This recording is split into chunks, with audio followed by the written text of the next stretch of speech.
Hi friends, welcome back to my YouTube channel. ಇವತ್ತು ನಾನು ಸಿಂಪಲಾಗಿ ಒಂದು ಕುರ್ಮನ ಮಾಡ್ತಾಯಿದ್ದೀನಿ. ಎಲ್ಲ ತರಕಾರಿನೂ ಮಿಕ್ಸ್ ಮಾಡಿಬಿಟ್ಟು ತುಂಬ ಈಸಿಯಾಗಿ ಬೇಗ ಮಾಡುವಂಥ ರೆಸಿಪಿ ಇದು. ಬನ್ನಿ, ನಾನು ಈ ರೆಸಿಪಿನ ನಿಮ್ಮ ಜೊತೆ ಶೇರ್ ಮಾಡ್ತೀನಿ.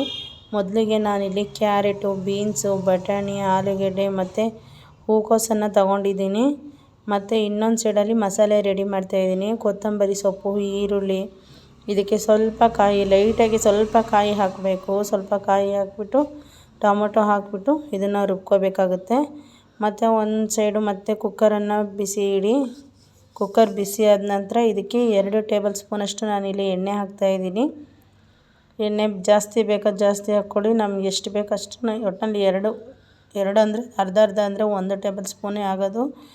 ಎಣ್ಣೆ ಬಿಸಿ ಆದ ನಂತರ ನಾನು ಎಲ್ಲ ಕಟ್ ಮಾಡಿ ತೊಳೆದಿಟ್ಟಿದ್ದೆನಲ್ಲ ತರಕಾರಿ, ಆ ತರಕಾರಿನ ಹಾಕ್ತಾಯಿದ್ದೀನಿ. ಮತ್ತು ಹೂಕೋಸು ಅಷ್ಟೇ, ಅದನ್ನು ನೀಟಾಗಿ ಕ್ಲೀನ್ ಮಾಡಿಬಿಟ್ಟು ಬಿಸಿನೀರಲ್ಲಿ ಉಪ್ಪು ಹಾಕ್ಬಿಟ್ಟು ಅದರಲ್ಲಿ ಏನೇ ಚಿಕ್ಕ ಚಿಕ್ಕ ಕಸ ಕಡ್ಡಿ ಏನೇ ಇದ್ರೂ ಹೊರಟೋಗುತ್ತೆ.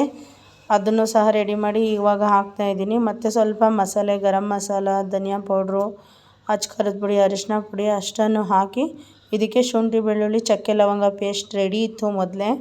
ಅದನ್ನು ಸಹ ಹಾಕಿಬಿಟ್ಟು ನಾನಿಲ್ಲಿ ರುಚಿಗೆ ತಕ್ಕಷ್ಟು ಉಪ್ಪು ಹಾಕ್ತಾಯಿದ್ದೀನಿ. ಎಷ್ಟು ಬೇಕು ಅಷ್ಟು ಉಪ್ಪನ್ನು ಹಾಕಿಬಿಟ್ಟು ಇದನ್ನು ನೀಟಾಗಿ ಮಿಕ್ಸ್ ಮಾಡ್ಕೊತಾ ಇದ್ದೀನಿ. ಯಾಕಂದರೆ ಮಸಾಲೆ ಎಲ್ಲ ನೀಟಾಗಿ ಹತ್ತಬೇಕಲ್ವ, ಅದಕ್ಕೋಸ್ಕರ ಮಿಕ್ಸ್ ಮಾಡ್ತಾಯಿದ್ದೀನಿ. ಇದು ನಿಜ ತುಂಬ ಚೆನ್ನಾಗಿರುತ್ತೆ. ಚಪಾತಿ ಮತ್ತು ಇಡ್ಲಿ, ದೋಸೆ ಎಲ್ಲದಕ್ಕೂ, ರೈಸ್ಗೂ ಕೂಡ ಚೆನ್ನಾಗಿರುತ್ತೆ. ನೋಡ್ತಾ ಇರ್ಬೋದು, ಇಲ್ಲಿ ಚೆನ್ನಾಗಿ ಮಿಕ್ಸ್ ಮಾಡ್ತಾಯಿದ್ದೀನಿ. ನಾವು ಡ್ರೈ ಬೇಕಂದರೆ ಇಷ್ಟೇ ಸಾಕು, ಇಲ್ಲ ಅಂತ ಹೇಳ್ಬಿಟ್ಟು ಮಸಾಲೆ ಬೇಕು ಅಂದರೆ ಮಸಾಲೆ ಹಾಕ್ಕೋಬೇಕು. ಅದಕ್ಕೋಸ್ಕರ ನಾನು ಮಸಾಲೆ ಬೇಕು ಅಂತ ಸ್ವಲ್ಪ ಮಸಾಲೆನ ರುಬ್ಬಿದ್ದೀನಿ. ಇಲ್ಲಿ ನೋಡ್ತಾ ಇರ್ಬೋದು, ಇಲ್ಲಿ ಮಸಾಲೆ ನಾನು ತೀರಾ ಸಣ್ಣ ರುಬ್ಬಿಲ್ಲ, ಅಂದರೆ ಸ್ವಲ್ಪ ತರಿಯಾಗಿ ರುಬ್ಬಿದ್ದೀನಿ. ಜಾಸ್ತಿ ಇದನ್ನೇನು ನಾವು ನೀರು ಮಾಡೋಕ್ಕೆ ಹೋಗೋದಿಲ್ಲ, ಅದಕ್ಕೋಸ್ಕರ ಸ್ವಲ್ಪ ತರಿಯಾಗಿ ರುಬ್ಬಿದ್ದೀನಿ. ನೋಡಿ, ಅದು ನೀಟಾಗಿ ಮಿಕ್ಸ್ ಮಾಡಿದ್ರೆ ಅದು ಕಾಣಿಸೋದೇ ಇಲ್ಲ, ಡ್ರೈ ಈ ಥರ ಕಾಣಿಸುತ್ತೆ.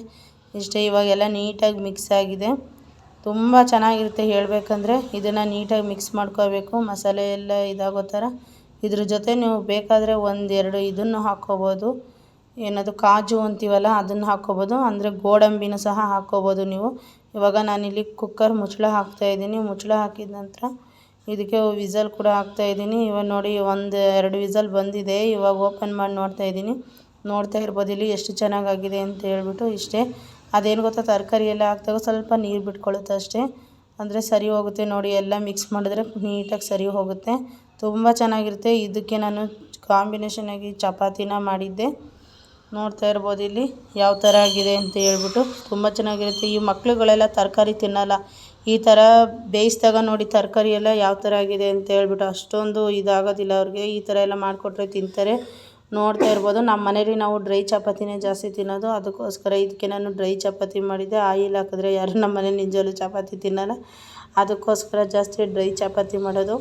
ತುಂಬ ಈಸಿಯಾಗಿದೆ ಈ ರೆಸಿಪಿ, ನೀವು ಒಂದ್ಸರಿ ಟ್ರೈ ಮಾಡಿ ಅಂತ ಹೇಳ್ತಾ, ಯಾರಾದರೂ ನನ್ನ ಚಾನಲ್ನ ಫಸ್ಟ್ ಟೈಮ್ ನೋಡ್ತಾಯಿದ್ರೆ ಪ್ಲೀಸ್ ಸಬ್ಸ್ಕ್ರೈಬ್ ಮಾಡ್ಕೊಂಡು ಸಪೋರ್ಟ್ ಮಾಡಿ ಫ್ರೆಂಡ್ಸ್. ಯಾಕಂದರೆ ನಿಮ್ಮ ಸಪೋರ್ಟ್ ನಮಗೆ ತುಂಬ ಮುಖ್ಯ.